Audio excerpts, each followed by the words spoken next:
เต่าบาร์เบอร์นี่มีเส้นผมจักเส้น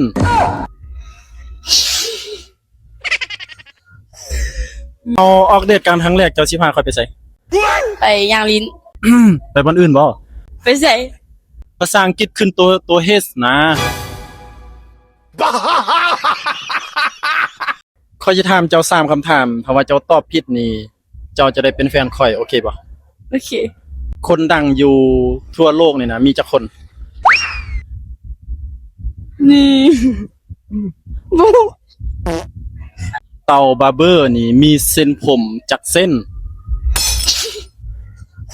มีมือเส้น ผิดบ่ถึก เม็ดทรายอยู่น้ำคลองนี่มีจักเม็ด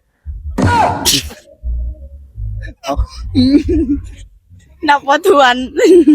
นับบ่ถ้วนแล้วมันมีจักเม็ด พันเม็ด ผิดสรุปคือผู้สาวนี่เราแพ้ข่อย3คำถามแล้วเนาะตามสัญญาคือเจ้าต้องได้เป็นแฟนข่อยเด้ เดย เอาออกเดทกันครั้งแรกเจ้าสิพาข่อยไปไส ไปย่างลิ้น ไปบ้านอื่นบ่ ไปใส่